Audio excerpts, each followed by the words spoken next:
सुन रहे हैं, आप ये बात अच्छी तरीके से नोट कर लो। हर रोज साधना करो, हर रोज आराधना करो। ये दुनिया जाए बाढ़ में, ये तो वैसे भी जानी है आपके पास से। इसको जिसको पकड़ कर बैठे हैं, इस दुनिया, ये दुनिया कभी किसी नहीं हुई है, आपकी भी नहीं हुई है, मेरी भी नहीं हुई है, पहले संतों महापुरुषों गुरुओं की भी नहीं हुई है, किसी की भी नहीं हो सकती। और जो इस दुनियादारी में फंस गया तो वो कभी भी साध संगत जी अपने जीवन में सफल नहीं हो सकता। इसलिए छोड़ो, जागो, इस मोह को और इस निद्रा को त्यागो, आराधना और साधना करो, और तब तक करते रहो जब तक हमारा अंतःकरण साफ नहीं होता है, जब तक हमारा अंतःकरण में ये जो दुर्गुण है ये साफ नहीं होते हैं। और ये बाहर बाहर की बातें सुनने से या इधर उधर की उधारी ली हुई बातें सुनने से नहीं होंगे, ये कहीं से उठाकर कट पेस्ट करने से नहीं होंगे। थोड़ी वावा वावी तो हो जाती है, इधर से बात उठाई, इधर से कट की, उधर पेस्ट कर दी, लोगों ने उसको कुछ वावा वावी के कमेंट्स लिख दिए और उसने सोच लिया भी वाह मैं तो बहुत श्रेष्ठ हो गया हूं। लेकिन दूसरे शब्दों में यह समझिए, यह भी सूक्ष्म रूप से आपके अंदर में आपकी प्रशंसा का अहम है। इसलिए जो ब्रह्म ज्ञानी होता है, जो परमेश्वर का जानकार होता है, जो इस परब्रह्म निर्गुण निराकार परमात्मा के साथ एकाकार हो जाता है, जो तदाकार हो जाता है, जो इसका साक्षात्कार कर लेता है, तो वो कभी भी ना अपनी निंदा से दुखी होता है और ना प्रशंसा से कभी खुश होता है। तो दो नहीं मिल सकते, दो नहीं मिल सकते। मैंने आपको बहुत बार बताया, आज भी बता दूं, या तो निराकार मिलेगा या फिर संसार मिलेगा। और आप सोच रहे हैं कि संसार में भी रहे, निराकार भी ना कहीं जाए, ये नहीं हो सकता। एक म्यान में दो तलवारें नहीं रह सकती। संसार और निराकार दोनों एक जगह नहीं रह सकते। श्रेय और प्रेय का मार्ग दोनों मार्गों पर नहीं चला जा सकता। या तो श्रेय के मार्ग पर चलिए या फिर प्रेय के मार्ग पर तो आप चल ही रहे हैं, उसके ऊपर तो बताने की जरूरत ही नहीं है। उस संसारिकता में तो ये जीव डूबा हुआ है ही है। इंद्रियों के घाट पे तो ये गोते खा ही रहा है। तो जब तक जीवन में चेंज नहीं आती, जब तक अंतःकरण में चेंज नहीं आती, मेरे अंदर एक दुख है, मेरे अंदर एक टीस है, मेरे अंदर एक इस बात का बड़ा हर समय रहता है कि मैं आपको अच्छी से अच्छी प्रेरणा दूं ताकि आपके जीवन का उद्धार हो जाए, सुधार हो जाए। लेकिन अगर फिर भी ना आप माने, फिर भी ना आपने कुछ किया, तो पहले गुरु भी ऐसे ही लेक्चर देते चले गए, सुनाते चले गए, क्या हाल हो रहा है अब आप देख रहे हैं। और अगर मेरे समय के जितने श्रद्धालु हैं जुड़े, अगर उनका भी हाल ठीक ना हुआ तो मुझे बड़ा दुख होगा। इसलिए बार बार मैं आपको यही कहता हूं, हर रोज दुनिया को मारो, इसको ऐसी तैसी करे दुनिया। ये कभी किसी की इसमें क्यों फंसे हैं आप लोग, इसको छोड़िए। छोड़ने का मतलब मेरा आप समझ रहे हैं कि संसार में रहना है, संसार में आप रहें, संसार आपके अंदर ना रहे। इसमें सिर्फ जीवन यापन करना है, फंसना नहीं है, धसना नहीं है, आसक्ति नहीं करनी, पकड़ और जकड़ में नहीं फंसना।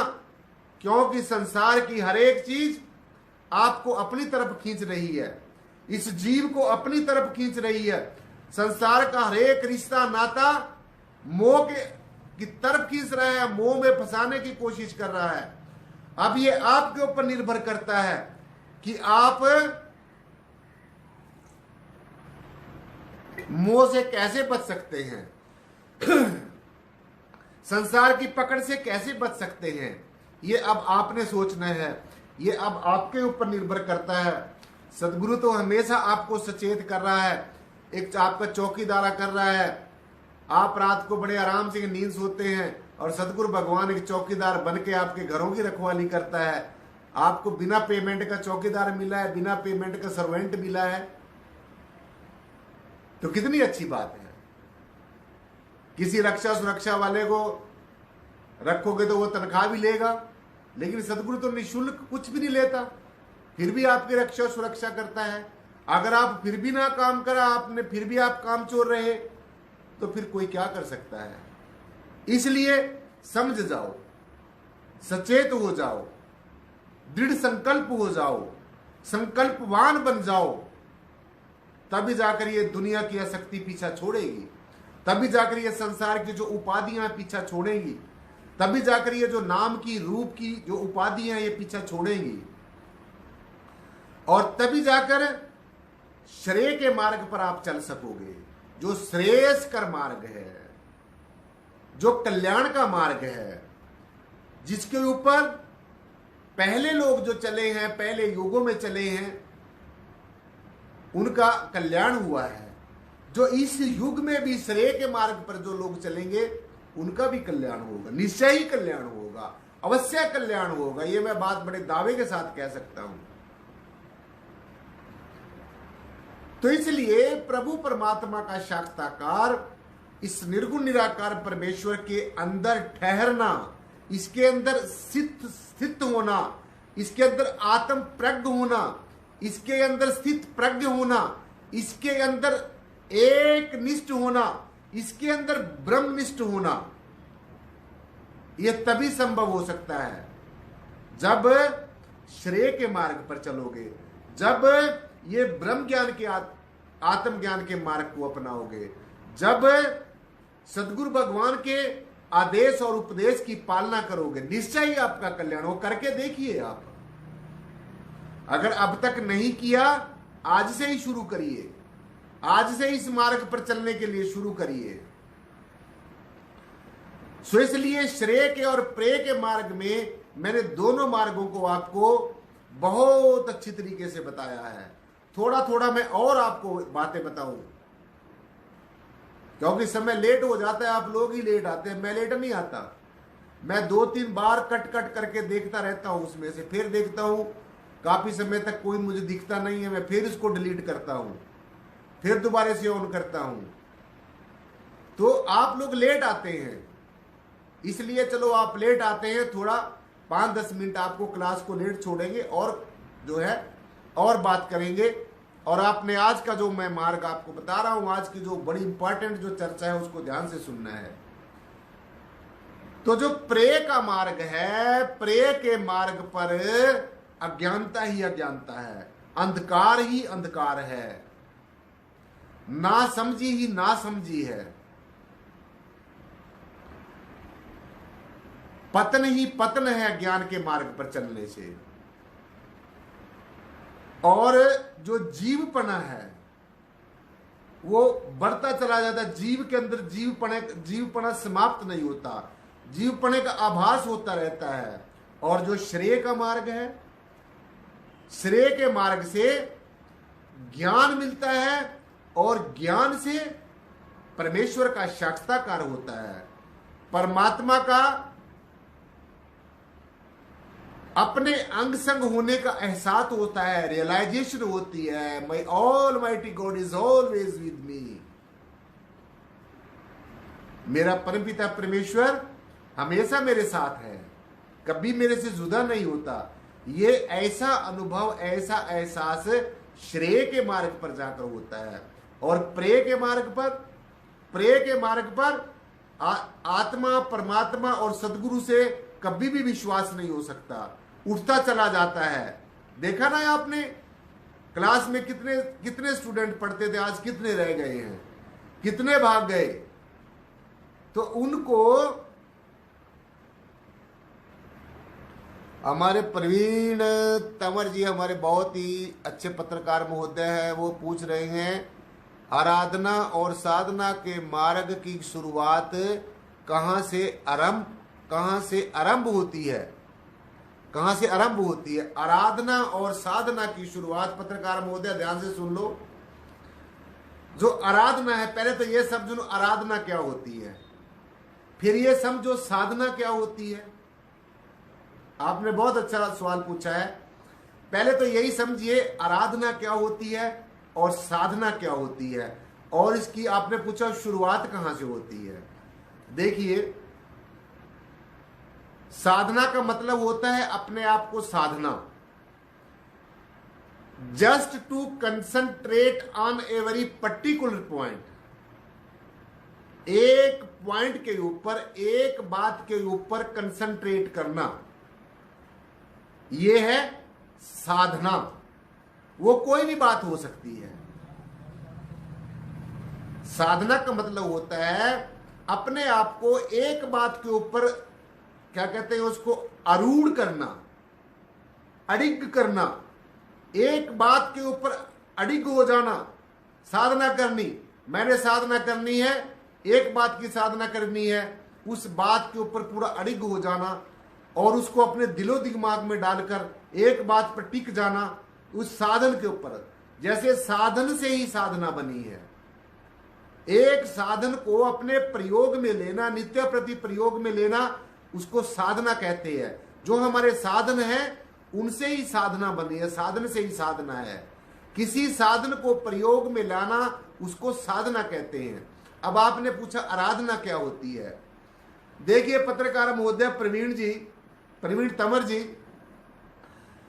जो आराधना है, आराधना जो शब्द है वो सीधा सीधा परमेश्वर के साथ जुड़ा है, परमात्मा के साथ जुड़ा है।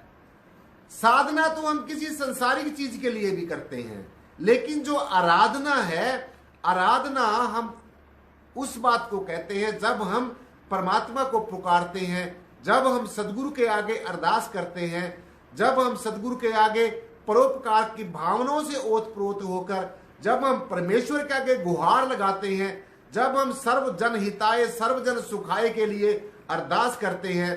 हे सदगुरु, हे परमपिता परमेश्वर, हे खंडो ब्रह्मंडों के मालिक परमेश्वर, परब्रह्म निर्गुण निराकार सर्वाधार परम तत्व परमात्मा, सबका कल्याण हो, सर्व जन हिताय सबका हित हो, सर्व जन सुखाय सब जीव सुख से बचे, सब जीव सुख से बसे, सबका हित हो, सारे मानवता का कल्याण हो, सारे विश्व का कल्याण हो। जब हम ऐसी भावनाओं से ओतप्रोत होकर, प्रेम की भावनाओं से ओतप्रोत होकर, परोपकार की भावनाओं से ओतप्रोत होकर जब हम परमेश्वर को पुकारते हैं, सबके भले की मांगते हैं, अरदास करते हैं, सबके लिए अच्छा मांगते हैं, तो इसको हम कहते हैं आराधना। यानी कि सीधा सीधा समझिए, आराधना जो शब्द है वो अध्यात्म के साथ जुड़ा है।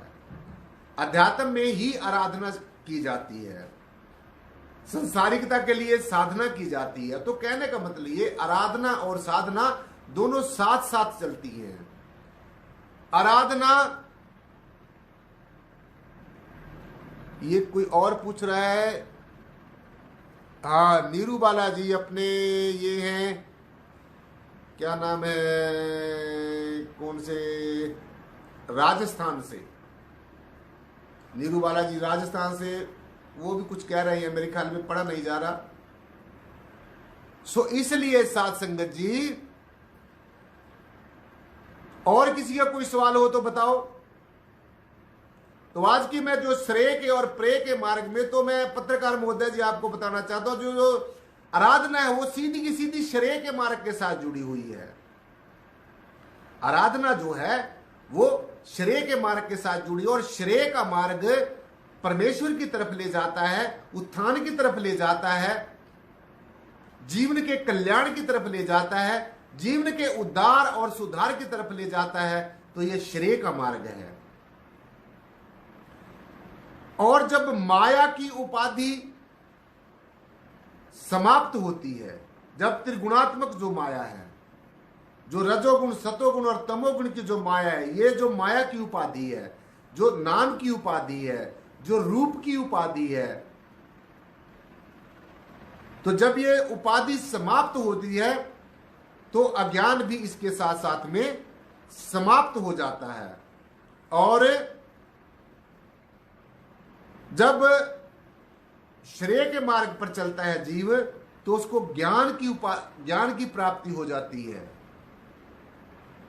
ज्ञान की। और ज्ञान, देखो पत्रकार महोदय एक बात और सुनना, आज आप काफी दिनों से जुड़े हैं, संयोगता जी, अपना प्रीति, यूपी से हमारे साथ में प्रीति भी जुड़े हैं।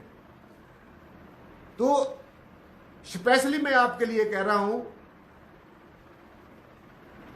कि जब तत् और सत पद की प्राप्ति होती है, ध्यान से सुनना, तत् और सत, कहते हैं ना हरिओम तत् सत, जैसे मंत्र भी बोलते हैं। तत् का मतलब होता है जो तत् निकाला होता है, जो निचोड़ होता है, जो कंक्लूजन होता है, उसको कहते हैं तत्। और वही तत्व क्या होता है? वही तत्व होता है सत्य। जैसे परम श्रद्धेय परम पूजनीय सदगुरुदेव संत शिरोमणि श्री गुरु रविदास जी महाराज की वाणी में कहा गया कि ओहंग सोहंग तत् सत, ओहंग सोहंग तत् सत, यानी कि ओहंग हमारा श्वास का जाना, सोहंग हमारा श्वास का आना। दोनों श्वास का आना और जाना का नाम गुरुजी ने कहा ये ओहंग और सोहंग है। इस श्वास के आने पर और श्वास के जाने पर, इस ओहंग और सोहंग के बीच में जो आपको तत्व महसूस होता है, जो दोनों श्वासों के बीच में जो आपको कंक्लूजन मिलता है, तो जो तत्व है, जो निचोड़ है, श्वासों श्वासों के ऊपर अगर आप संसार को याद कर रहे हैं तो संसार मिलेगा, निराकार को याद कर रहे हैं तो निराकार मिलेगा, सीधी सी बात। और अगर आप ये चाहते हैं भी संसार भी मिला रहे, निराकार भी मिला रहे, रचना भी मिलती रहे, रचयिता भी मिलता रहे, दृश्य भी दिखते रहे, दृष्टा भी नहीं, दोनों नहीं हो सकते, नेवर, कभी नहीं हो सकता ऐसा। और जो इस अंदेशे में पड़ा हुआ है तो ये बात अच्छी तरीके से नोट कर ले, अच्छी तरीके से समझ ले कि एक मिलेगा, एक बयान के अंदर दो तलवारें नहीं रह सकती। संसार और निराकार दोनों नहीं मिल सकते, कभी किसी को नहीं मिले। जिसको निराकार की प्राप्ति हुई, जिसने निराकार परमेश्वर को जाना पहचाना है, तो उसको संसार से हाथ धोने पड़े हैं। और जो संसार को चाहता है वो निराकार से हाथ धोने पड़ते हैं। तो दोनों में से एक मिलेगा। ये अच्छी तरीके से जितने भी मेरी बात को श्रोता सुन रहे हैं, संत महात्मा सुन रहे हैं, वो सब ने अच्छी तरीके से नोट कर लेना है। तो इसलिए सासंग जी, आज मैंने जो आपको श्रेय के मार्ग की और प्रेय के मार्ग की जो बात बताई है, जो तत् और सत की जो बात बताई है, जो मति मति और इति इति की बात बताई है। मति मति का मतलब होता है, कई जगह आपको लिखा मिलेगा मति मति, उसका मतलब होता है कि और मता बताओ, और जानने की कोशिश करो, और भी है आगे। और संत महात्मा कहते हैं मति मति नहीं, इति इति, यानी कि जो हम कह रहे हैं बस यही है, इससे आगे कुछ नहीं है। इस पर ब्रह्म निर्गुण निराकार सर्वाधार विश्वाधार परम तत्व से सिवाय कुछ नहीं है। अच्छी तरीके से नोट कर लेना। चाहे तुम्हें दुनिया के कितने भी लाल से मिलते रहे, तुम्हें दुनिया के कितने भी प्रलोभन मिलते रहे, दुनिया की कितनी धन माया संपदा मिलती रहे, लेकिन परमेश्वर को, इस निराकार ब्रह्म को मत भूलना। और जिस दिन इसको भूल गए, जिस दिन सदगुरु को भूल गए, तो यह त्रिगुणात्मक माया उसी दिन ही आपके ऊपर पंजा टिका लेगी। काल हर समय सर के ऊपर मंडरा रहा है। वो कहते हैं ना, विसावधानी हटी और दुर्घटना घटी। तो इसलिए सावधान रहना है, अवेयर रहना है, जागरूक रहना है। अच्छी तरीके से समझ लो इस बात को। अपने प्रति भी जागरूक रहना है, अपने समाज के प्रति जागरूक रहना है, अपने राष्ट्र के प्रति जागरूक रहना है, मानवता के प्रति जागरूक रहना है, मानवता की सेवा करनी है, अपने राष्ट्र की, अपने देश की, अपनी राष्ट्र भक्ति करनी है और स्वयं को चेताना है। यही श्रेय के मार्ग की पहचान है। जब जो श्रेय के मार्ग पर चलता है उसको किसी से पूछने की जरूरत नहीं रहती।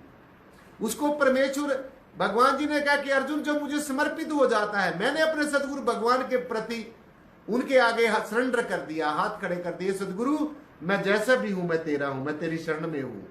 मैंने संसार के सब लोगों को देख लिया, सब रिश्ते नातों को देख लिया, सब स्वार्थ के ऊपर आधारित हैं। जब तक स्वार्थ पूरा होता तो तब तक तू मेरा और मैं तेरा, और जब स्वार्थ पूरा हो गया फिर मैं कौन और तू कौन। ये स्वार्थ का संसार है।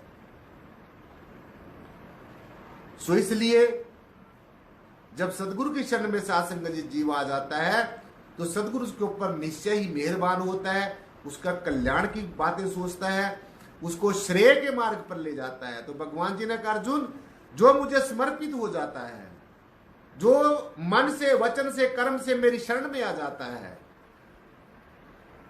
जो ब्रह्म ज्ञान को प्राप्त कर लेता है, अपने आप को जान लेता है, अपने असली परिचय को जान लेता है, जो मुझ निर्गुण निराकार को पहचान लेता है, जो सब में मुझे देखता है और मुझको सब में देखता है, तो मैं उसकी जीवा पे बैठकर खुद बोलता हूं। तो निश्चय ही इस जीवा के ऊपर बैठकर परमेश्वर बोल रहा होगा, तभी आपको अच्छा लग रहा है। और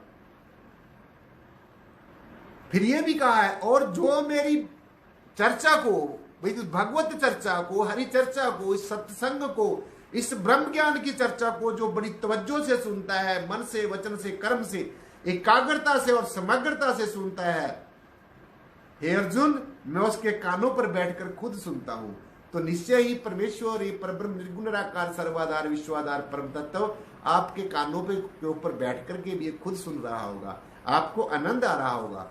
मैं समझता हूं और मैं बड़े दावे के साथ कह सकता हूं, जब मुझे आनंद आ रहा है बोलने में, तो निश्चय ही आप जितने भी संत महापुरुष दास की बात को सुन रहे हैं, तो आपको भी आनंद आ रहा होगा। और जो ये जितनी देर ये आनंद लिया जाता है, ये ही आनंद स्वरूप परमात्मा है। ये अंदर से निकलकर बाहर आ जाता है। और सदगुरु के मुख से जो वाच निकलते हैं, जो बताया गया कि ब्रह्म बोले काया ओले और बिन काया ब्रह्म क्या बोले, इसलिए ये जो मालिक कुलखंडों ब्रह्मंडों का परमेश्वर है, ये परमात्मा है, ये संतों महापुरुषों की जबान के ऊपर, उनके मुख मंडल पर आकर खुद बोलता है। और सदगुरु के मुख के ऊपर, सदगुरु के मुख के अंदर ब्रह्म प्रकट होता है। इसलिए जहां पे कृपा सदगुरु की होई, उस पे कृपा करे हर कोई। सो साध संगत जी, जिसके ऊपर सदगुरु मेहरबान हो जाता है, जिसके ऊपर सदगुरु का दया भरा हाथ होता है, तो निश्चय ही ऐसा जीव मोक्ष और मुक्ति का अधिकारी हो जाता है, एक महान व्यक्तित्व का स्वामी हो जाता है। सो इसलिए जो परमेश्वर के गुण गाता है, जो इसके गुण गाता है, जो इसके गुण गाता है, फिर जग उसके गुण गाता है, और जो इसका हो जाता है, फिर जग उसका हो जाता है। तो साध संगत जी, अपने जीवन में ये अच्छी तरीके से नोट कर लो कि श्रेय के मार्ग पर चलना है, प्रेय के मार्ग को छोड़ना है। क्योंकि प्रेय के मार्ग पर जाकर पतन होगा, श्रेय के मार्ग पर चलकर उत्थान होगा, चहुमुखी विकास होगा, जीवन आनंदमय हो जाएगा, जीवन कृत्य हो जाएगा, आपका जीवन का उद्धार हो जाएगा, सुधार हो जाएगा, और सदगुरु की कृपा के पात्र बन जाएंगे, परमेश्वर के अनुग्रह के पात्र बन जाएंगे, और हमारा जीवन का कल्याण हो जाएगा। और हमारा सत्संग में आना, सत्संग सुनना, सत्संग जी फलीभूत हो जाएगा।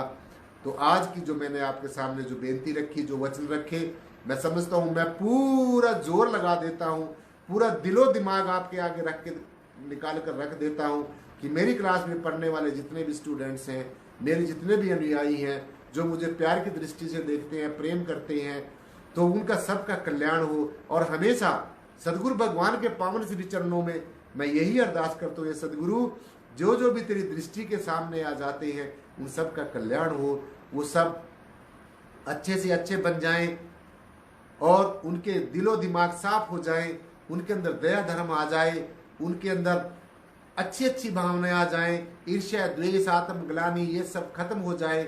हमेशा साध संगत जी मेरी यही प्रार्थना सदगुरु के पावन श्री चरणों में रहती है कि आप सबका कल्याण हो, सारी मानवता का कल्याण हो, सदगुरु भगवान सबके ऊपर अपना दया भरा हाथ रखे, और आपके जीवन का कल्याण हो, उद्धार हो, सुधार हो। सब ने साध संगत जी समय पर सत्संग में आना है, बस ये बात नोट करो। मैं हर रोज आपसे ये बेनती करता हूँ, लेकिन फिर भी कम से कम भी 20 मिनट हो जाते हैं, 6:20 हो जाते हैं, और तब तक भी आप लोग क्लास में नहीं आते। आपका टीचर प्रीचर पहले आ जाता है, स्टूडेंट आते नहीं है। तो आगे से नोट करना है, स्टूडेंट्स को पहले आना है, साहब ने स्टूडेंट्स ने पहले आना है। कल समय पे सब मैं देखना चाहता हूँ कल कौन कौन लोग समय पे आते हैं। तो इसलिए साध संगत जी, आज की जो ज्ञान चर्चा है वो यहीं पर जो है संपन्न होती है। आज हमारे साथ बहुत ही महान आत्माएं जुड़ी हैं। हमारे जो वकील साहब हैं संजीव जी, हमारे बार एसोसिएशन के जनरल सेक्रेटरी हैं यहाँ के नारायणगढ़ के, वो भी आज हमारे साथ जुड़े हैं। साथ संगत जी, संयोगिता तोमर जी, प्रीति जी, और हमारे बहुत ही परमादरणीय और मान और सम्मान के योग हमारे महात्मा जी है देवेंद्र धनोवा जी, जो कनाडा से साथ संगत जी हर रोज ज्ञान चर्चा सुनते हैं। तो मैं महात्मा जी को बहुत बहुत आशीष, बहुत बहुत आशीर्वाद, बहुत बहुत साधुवाद। और महेश चंद्रा जी, हमारे बहुत रिस्पेक्टेड प्रोफेसर साहब, जो इलाहाबाद से अपना यूनिवर्सिटी में जो केमिस्ट्री डिपार्टमेंट के जो हेड ऑफ द डिपार्टमेंट हैं, वो भी हमारे साथ जुड़ते हैं। साथ संगत जी आज भी जुड़े हैं और उन्होंने मेरे ख्याल में काफ़ी कमेंट्स भी लिखे, मैं भी कमेंट्स तो नहीं पढ़ रहा हूँ। और हमारे पत्रकार महोदय बहुत ही मान और सम्मान के योग्य साथ संगत जी प्रवीण तंवर जी, हमारे बहुत ही जो साथ संगत जी बहुत ही उच्च कोटि के बहुत अच्छे पत्रकार हैं, वो भी आज हमारे साथ जुड़े। उन्होंने कुछ बातें भी पूछी हैं और मैं उम्मीद करता हूँ कि जो मैंने उनको जवाब दिया है वो साथ संगत जी उनको अच्छा लगा होगा। फिर भी मैं कोई इतना बड़ा कोई टीचर प्रीचर नहीं हूँ, मैं तो एक स्टूडेंट की तरह हूँ, मैं थोड़ा सीख रहा हूँ। मैं अपने सतगुरु भगवान के जो उन्होंने मुझे आदेश दिया कि मैंने आपको जो भी मैंने अपने जीवन में अनुभव किया है, साधना आराधना करके जो मैंने अनुभव किया है, वो साथ संगत जी मैं चाहता हूँ हम सबको बांटता चला जाऊँ। और हमारे साथ में विशाल ठाकुर जी भी जुड़े हैं, तो और भी हमारे साथ में साथ संगत जी बहुत महानुभाव जुड़े हैं। पीयूष सिंह जी भी हमारे साथ आज जुड़े हैं। और नीरू बालाजी भी साथ संगत जी हमारे साथ में जुड़े हुए हैं। और कौन है, प्रियंका सिंह सोनी जी हमारे साथ जुड़े हैं, संयोगिता तोमर जी और नीरू बालाजी राजस्थान से। अपना ये कौन है, ये है जी मनु अंटवाल जी, महाराज जी जय गुरुदेव जी, ये भी आवाज़ हमारे साथ जुड़े हैं। रिंकू सैनी जी बहुत बहुत आपको आशीष आशीर्वाद जी। और ये है जी सुखदेव जी, मिस्टर सुखदेव जी, ये भी आज साथ संगत जी जुड़े। जितने भी श्रद्धालु हमारे साथ आज जुड़े हैं, कुछ का मैं नाम पढ़ नहीं सकता। अपने वकील साहब जी हैं, सोमनाथ बराड़ जी भी आज हमारे साथ जुड़े हैं। सोमनाथ बराड़ जी बहुत बहुत साधुवाद, बहुत बहुत आशीष। संदीप जी हमारे साथ भी जुड़े हैं, मनदीप, महात्मा मनदीप जी। और सीमा सिंह जी तो हर रोज़ जुड़ते हैं, सीमा सिंह जी धन निराकार। और राधे श्याम जी बिठूर से, कानपुर से, यूपी से, राधे श्याम जी धन निराकार जी। अपना प्रदीप भोले, प्रदीप जी धन निराकार महाराज जी। और मिस्टर देवेंद्र धनोवा के बारे में आपने बताया है, हमारे महात्मा जी हर रोज़ सुनते हैं, हर रोज़ जुड़ते हैं। तो और भी साथ संगत जी जितने भी, कईयों के मैं नाम नहीं पढ़ सकता, इसमें मुझे नजर नहीं आ रहा है। तो सब का जुड़ने के लिए आज के लिए बहुत बहुत जो है वो धन्यवाद जी। और जितने भी जुड़े हैं साथ संगत जी आज के सत्संग में, सुबह आज जितने आप लेट आए थे तो मैंने आपको उतना ही ज़्यादा लेट समय भी दिया है।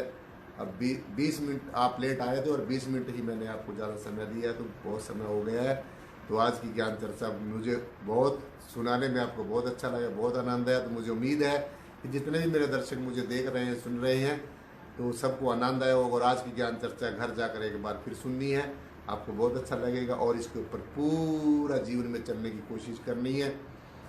और साथ संगत जी जितने भी आज संत महापुरुष जुड़े हैं, बहुत बहुत साधुवाद, बहुत बहुत आशीष, बहुत बहुत गुरु घर की तरफ से बहुत बहुत धन निराकार। साथ संगत जी बड़े प्यार और सत्कार के साथ बोलना जी, धन निराकार जी। जो बोले तिस बलिहार। परम पूजनीय सदगुरुदेव बूटा सिंह जी महाराज की जय हो। जो बोले तिस बलिहार। परम पूजनीय सदगुरुदेव मेहताब सिंह जी महाराज की जय हो। जो बोले तिस बलिहार। सतगुरुदेव लक्ष्मण सिंह जी महाराज की जय हो। जो बोले तिस बलिहार। सतगुरुदेव प्रियतम नाथ जी महाराज की जय हो। जो बोले तिस बलिहार सर्व संत समाज की जय हो। साथ संगत जी बड़े प्यार और सत्कार के साथ कहना जी धन्य।